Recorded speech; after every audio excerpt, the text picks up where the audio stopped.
नमस्कार दोस्तों, स्वागत है आपके चाँदपुर की चंदा उपन्यास के अध्ययन के सफ़र में। दोस्तों, पिछले अध्याय में हमने सुना कि बंगाल से आए 5 अधेड़ युवकों को एक ऑटो वाला चाँदपुर के गांव में लेके जाता है। तो चलिए शुरू करते हैं आज का दूसरा अध्याय। चाँदपुर सरयू किनारे बसा बलिया जिले का आखिरी गांव कहते हैं चाँदपुर पर पानी है कि नहीं ये तो शोध का विषय है, लेकिन चाँदपुर की किस्मत में पानी ही पानी है। चाँदपुर चलता है पानी में, जीता है पानी में और टूटता भी है पानी में।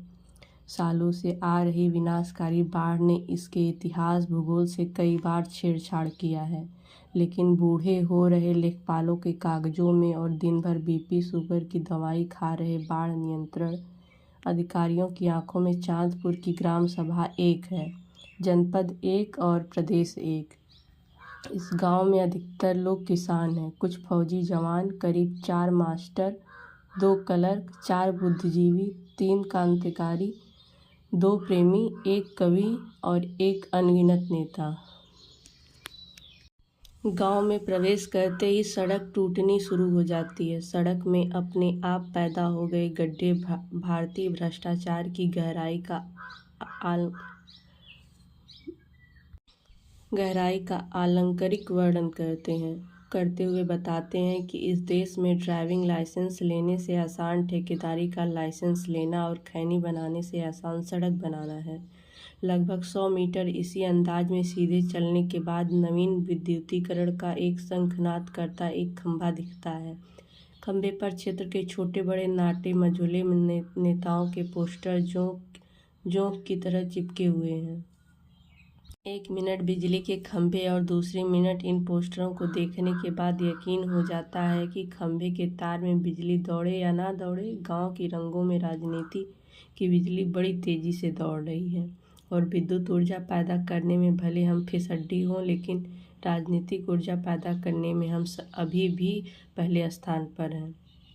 बस इसी रास्ते पर थोड़ा सा आगे चलने पर बाढ़ नियंत्रण बोर्ड का कार्यालय और डाक बंगला पड़ता है, जिसके कैंपस में उग आए आवारा घासों और बेहया के पौधों ने बाढ़ विभाग के साथ साथ वन विभाग से भी अपना संबंध स्थापित कर लिया है। और बगल में जंग खा रहे पीपा के पुलों, डूबते पत्थरों और बालू की बोरियों के साथ मिलकर ये ऐलान कर दिया है कि चाँदपुर में बाढ़ छोड़कर सब कुछ नियंत्रण में रहता है और आगे भी रहता रहेगा। डाक बंगले के ठीक बाद गांव का एहसास कराती गांव की उन बस्तियों में बने उन घरों के दर्शन होने लगते हैं जो शहरों के वातानुकूलित कमरों में बैठे योजना आयोग के विद्वानों, स्त्री के वक्षस्थल कटी प्रदेश और सरमई आंखों पर कविता करते उगता चुके रोमांटिक कवियों को कविता करने और गरीबी पर चिंता व्यक्त करने के लिए एक साथ आमंत्रित करते हैं और धूसर लैंडस्केप चलते हुए दिखाते हैं। टूटी हुई झोपड़ियों की ऐसी श्रृंखला जिसको देखकर कोई भी सहज ही अनुमान लगा सकता है कि लाख प्रयासों के बावजूद ये दुनिया बाकी दुनिया से कई प्रकाश वर्ष दूर है। इसी सड़क से हटकर ठीक बाएं दिखती हुई सरयू किनारे हजारों एकड़ परती उपजाऊ और ऊसर खेतों का एक ऐसा मनोरम मैदान शुरू हो जाता है जिसको कभी देख लें तो काव्य का एक नया ग्रंथ, नया छंद बने। गालिब की नज़र फिरे तो मोहब्बत की कोई नई नज्म हो। पंडित रविशंकर देख लें तो तरब के तारों से एक नई अलापचारी उठे। आम आदमी देखे तो मन उसका मयूर और छुट्टा जानवर देख ले तो बेसौर हो उठे। देसी भाषा में नदी किनारे बस ऐसे भूभाग को दियरा कहा जाता है। इसी दियरा में किसी बूझ रहे दिए सा 12 महीने टिमटिमाता, धरती की रेंगनी में टंगे किसी फटे कपड़े की तरह लहराता, आधा सरयू के इस पार आधा सरयू के उस पार रहता है चाँदपुर गांव। ये इस पार और उस पार की भौगोलिक संरचना ही चाँदपुर की ताकत है और यही उसकी कमजोरी। इस पार की मुख्य सड़क के ठीक बगल में शिव जी का मंदिर है, उसी के ठीक बगल में एक बसवारी है, बसवारी के बगल में नीम के नीचे काली माई का चौरा और चौरा के बगल में सैकड़ों साल पुराना एक कुआं, कुएं के बगल में पीपल का एक विशालकाय पेड़ और पेड़ के नीचे गांव के ग्राम देवता डी बाबा है। चैत की कटनी के दिनों में समूचा गांव इसी बाबा की छाया में अपना खलिहान लगाता है, अनाज की दंवरी करता है, जेठ की धूप में बैठकर सुस्ताते हुए रेडियो पर हेलो फरमाइश की गीत सुनता है और रात के समय दोस्तों की फरमाइश पर महुआ पीकर सारे गांव को गाली सुनाता है। हाँ, बाढ़ के दिनों में ठीक यहीं बैठकर गांजा फूकता है, भांग खाता है। और इन सब कामों में कुछ ऊंच नीच आगे पीछे होता है तो हो जाए, लेकिन हर मौसम में राष्ट्रीय अंतर्राष्ट्रीय राजनीति बतियाना नहीं छोड़ता है। अब शिक्षा दीक्षा की बात करें तो गांव में एक संस्कृत पाठशाला है जिसका संस्कृत से वैसा ही संबंध है जैसा राजनीति का नैतिकता और नेता का ईमानदारी से होता है। स्कूल कमेटी में आए दिन होने वाले लफड़े और स्कूल के मैनेजर नथुनी सिंह द्वारा घूस लेकर अपने दूर के दामादों की जाने वाली भर्ती के बाद ये बड़े ही सम्मान और गर्व के साथ कहा जा सकता है कि संस्कृत पाठशाला घर बैठकर अवैध पैसा कमाने का एक सुसंस्कृत स्थल है। यहाँ से गिनकर 2 मिनट चलने पर एक प्राइमरी और एक मिडिल स्कूल भी बना है, जिसके दीवारों पर गिनती पहाड़ा के अलावा सब बढ़ें का बोर्ड लिखा तो है, लेकिन कभी भी बच्चों से ज़्यादा अध्यापक आ जाते हैं तो कभी समन्वय और सामंजस्य जैसे शब्दों की बेइज्जती करते हुए एक ही मास्टर साहेब स्कूल के सभी बच्चों को पढ़ा देते हैं। स्कूल के ठीक आगे पंचायत भवन है जिसके दरवाजे में लटक रहे ताले की किस्मत और चांदपुर की किस्मत में कभी खुलना नहीं लिखा है। मालूम नहीं कब ग्राम सभा की आखिरी बैठक हुई थी, लेकिन पंचायत घर के बरामदे में सांड गाय बैल खेत चरने के बाद सुस्ताते हुए मुड़ी हिला हिलाकर गहन पंचायत करते रहते हैं और कुछ देर बाद पंचायत भवन में ही नहीं गांव की किस्मत पर गोबर करके चले जाते हैं। हाँ, गांव के एक उत्तर एक निर्माणाधीन अस्पताल भी है जो लगभग 2 साल से बीमार पड़ा है। उसके दीवारों का कुल जमा इतना प्रयोग है कि उस पर गांव की महिलाओं द्वारा गोबर आसानी से पाथा जा सकता है। साथ ही गांव के दिल जले लौंडे द्वारा खजुराहो, कोणार्क, वात्सायन और पिकासो को मात देती हुई कुछ अद्भुत कलाकृतियां बनाकर कला जगत के सम्मुख नई चुनौती उत्पन्न की जा सकती है। अस्पताल के छत पर बने कुछ अर्धनिर्मित कमरे भी हैं जिनमें दिन में जुआ और रात में गांव के प्रेमियों द्वारा एक ऐसे शारीरिक कार्यक्रम को अंजाम दिया जाता जो अस्थाना भाव में दिन में नहीं किया जा सकता। हाँ, इंटर कॉलेज गांव से 2 किलोमीटर दूर और डिग्री कॉलेज 12 किलोमीटर दूर है, लेकिन लाख दूरियों के बावजूद चांदपुर में कुछ ऐसी चीज़ें हैं जो एक ही जगह से संचालित होती हैं।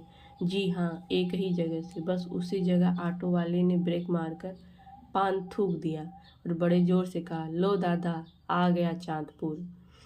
ये रहा मैनेजर साहब का घर और वो रहे डब्लू नेता। इतना सुनते ही पांचों लड़के हड़बड़ा कर उठ गए। पांचों ने अपना अपना सामान समेटा और आंखें मलते हुए देखा। सामने पूर्व प्रधान नथुनी सिंह उर्फ मैनेजर साहब का चमचमाता हुआ घर स्पष्ट दिख रहा है। घर के आगे खड़े 2-2, 3-3 मोटरसाइकिल और कई नौकर चाकर ये चीख चीख कर बता रहे हैं कि गांव की उन्नति की बात भले असत्य हो, लेकिन ये परम सत्य है कि 10 में मैनेजर साहब ने अपनी उन्नति में से कोई कसर नहीं छोड़ी है। 5 लड़के सामान लेकर ऑटो से उतर गए। इधर बरामदे में अलाव ताप रहे मैनेजर साहब के सुपुत्र युवा नेता डब्लू जी ने उनको देख लिया। आइए आइए, आप सबका चांदपुर में हार्दिक स्वागत है। कुर्सी लाओ रे। झट से एक नौकर कुर्सी ले आया, दूसरा चाय लेने चला गया। डब्लू नेता ने साल लपेट कर कहा, बैठिए बैठिए। देखिए तो आप लोगों के आते ही धूप भी निकल आया। आप अब आराम से जाकर सरयू जी में तेल लगाकर नहाइए, मिजाज फ्रेश होगा।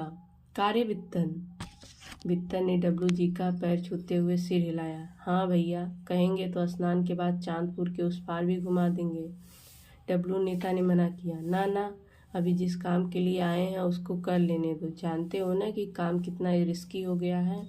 परीक्षा के 1.5 महीने पहले कहीं बोर्ड का फार्म भरा जाता है। ना भैया, एकदम ना। वही तो हम इन लोगों को रास्ते में समझा रहे थे, लेकिन भैया कुछ लेकर करवा दीजिए। इस बेचारे का ब्याह नहीं हो रहा है। इस दाढ़ी वाले भैया को हाई स्कूल पास न होने के कारण सिक्योरिटी गार्ड का बढ़िया नौकरी नहीं मिल रहा है। ये जोधपुर की एक स्टील फैक्ट्री में काम करते हैं। हाई मोबाइल वाले भैया आगे चलकर क्लर्की करना चाहते हैं।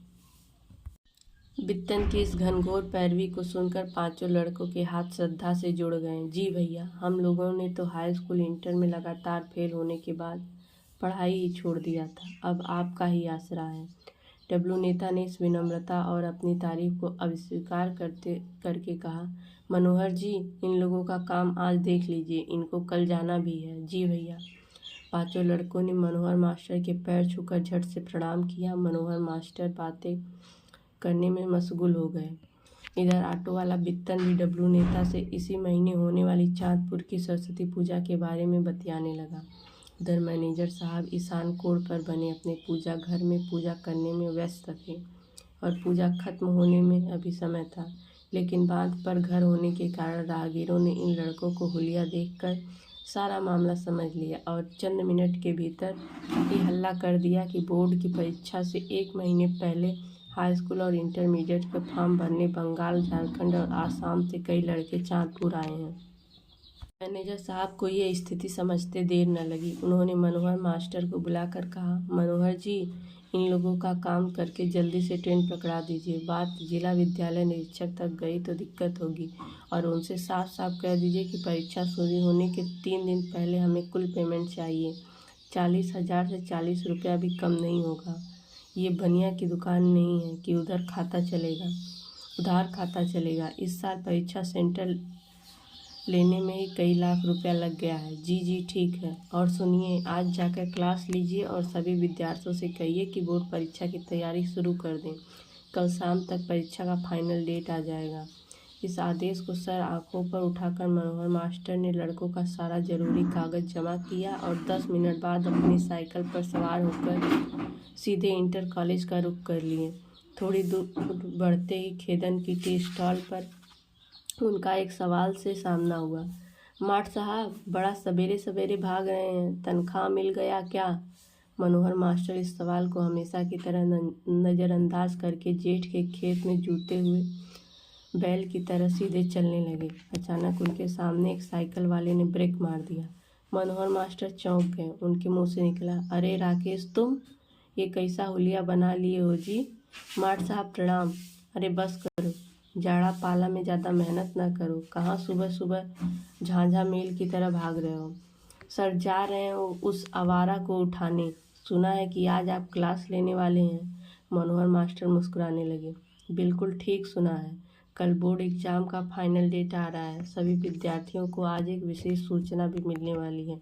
फटाफट सबको लेकर क्लास में आ जाओ। ठीक है सर, आप चलिए, हम अभी आ रहे हैं। इतना कहने के बाद राकेश नामक लड़के ने साइकिल का पैडल दबाया और गांव के उस पूरब टोले की तरफ रुख कर लिया, जहां छत पर एक दीवाना लड़का रात भर लव लेटर लिखने के बाद कुंभकर्णी निद्रा में सो रहा था। ये था आज का पार्ट। मिलते हैं नेक्स्ट पार्ट में दोस्तों।